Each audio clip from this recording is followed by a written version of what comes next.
अस्सलाम वालेकुम स्टूडेंट्स, कैसे हैं आप सब लोग। Welcome to the Base Academy. Second year physics का चैप्टर नंबर 15 हमने स्टार्ट किया और आज हमारा टॉपिक है बैक ईएमएफ इन मोटर्स। ठीक है जी, मैं हूं अदील अख्तर। बच्चों, पीछे हमने पढ़ा डीसी मोटर, उससे पहले हमने एसी जनरेटर पढ़ा। तो बैक ईएमएफ को समझने के लिए हमारे कुछ पिछले कॉन्सेप्ट्स को रिवाइज या थोड़ा सा उनका रिव्यू करना पड़ेगा। आपने देखा कि एसी जनरेटर में क्या होता है, हमारे पास एक मैग्नेटिक फील्ड होता है और उस मैग्नेटिक फील्ड के अंदर जब हम एक कॉइल को रोटेट करवाते हैं, आप इस कॉइल को यूं समझें कि जैसे ये चार कंडक्टर्स हैं, एक ये कंडक्टर है, एक ये कंडक्टर है, एक ये कंडक्टर है और एक ये कंडक्टर है। जब ये कॉइल मैग्नेटिक फील्ड में रोटेट करता है तो इस कॉइल में से गुजरने वाला मैग्नेटिक फ्लक्स चेंज होता है, ठीक है, जिसकी वजह से इस कॉइल में एक इंड्यूस ईएमएफ पैदा होता है और उस वजह से फिर एक इंड्यूस करंट आता है। ठीक है जी। अब जनरेटर में क्या होता है कि हम कॉइल को घुमा खुद रहे होते हैं, हम खुद मैकेनिकल सोर्स देते हैं, घुमा हम खुद रहे होते हैं कॉइल को घुमा हम खुद रहे होते हैं, जिसकी वजह से कॉइल के अंदर एक ईएमएफ या करंट आता है। तो यानी कि जनरेटर में हम मैकेनिकल एनर्जी खुद देते हैं और हमें इलेक्ट्रिकल एनर्जी मिलता है। मोटर में उलट हो जाता है। आप मोटर को एक रिवर्स जनरेटर भी बोल सकते हैं। मोटर में ये होता है कि करंट हम खुद देते हैं, करंट हमने खुद दिया, ठीक है। जब हम करंट देते हैं तो एक करंट कैरिंग कॉइल को जब मैग्नेटिक फील्ड में रखा जाता है तो उसमें टॉर्क प्रोड्यूस होता है, तो ये कॉइल रोटेट करना शुरू कर देती है, ठीक है। अब यहाँ पर इलेक्ट्रिकल एनर्जी हम खुद दे रहे हैं, उस इलेक्ट्रिकल एनर्जी की वजह से कॉइल रोटेट करती है, ठीक है, और उस रोटेशन को हम किसी मैकेनिकल सोर्स के साथ अटैच कर देते हैं और उस इलेक्ट्रिकल एनर्जी को हम मैकेनिकल वर्क में कन्वर्ट कर लेते हैं। अब देखें, डीसी मोटर के अंदर हमने करंट दिया, ठीक है, और जब ये कॉइल मैग्नेटिक फील्ड में पड़ा है तो हमने पढ़ा कि जब भी कोई current carrying coil magnetic field में पड़ा होगा तो उसमें टॉर्क प्रोड्यूस हो जाएगा। बड़ी सिंपल सी बात है। तो हमने इसको मैग्नेटिक फील्ड में रखा, इसमें करंट था, इसने रोटेट करना शुरू कर दिया, ठीक है।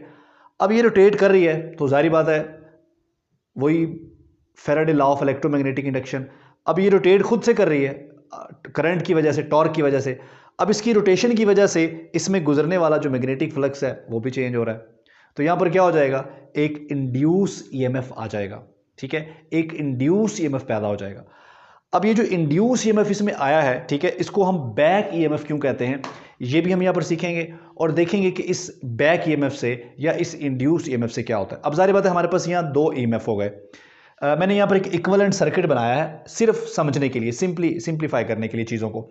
तो ये हमारे पास सोर्स ऑफ एक्सटर्नल ईएमएफ है, ये बैटरी है, यानी कि जिसके ज़रिए हम अपनी कॉइल को करंट दे रहे हैं, तो इसे हम कह सकते हैं एक्सटर्नल ईएमएफ, ठीक है। और ये हमारा स्विच है और ये हमारी मोटर लगी है।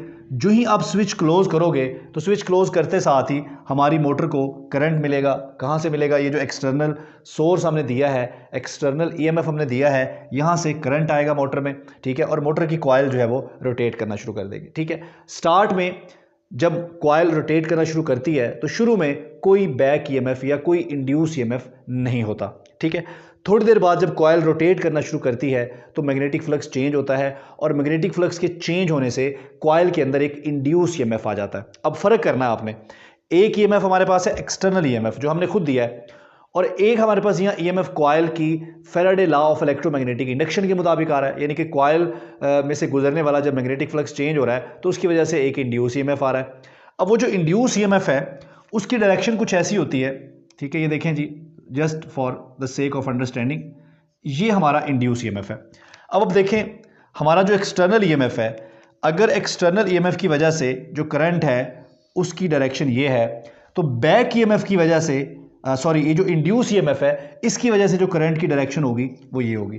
इसका मतलब है कि इंड्यूस ईएमएफ का जो करंट है या इंड्यूस ईएमएफ जो है वो हमारे एक्सटर्नल ईएमएफ को क्या करती है, उसको अपोज करती है, उसको कम करने की कोशिश करती है।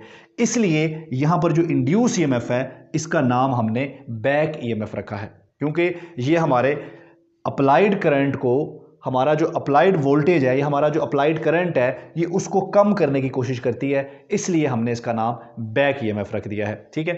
तो अब सर्किट में दो ईएमएफ हो गए, एक एक्सटर्नल और एक बैक ईएमएफ। तो नेट ईएमएफ क्या होगा सर्किट का, इस केस में जो नेट ईएमएफ है वो हमारे पास हो जाएगा हमारा applied EMF minus induce EMF, ठीक है। और अगर आप यहाँ पर ओहम्स लॉ अप्लाई करें तो उसके मुताबिक हमने पढ़ा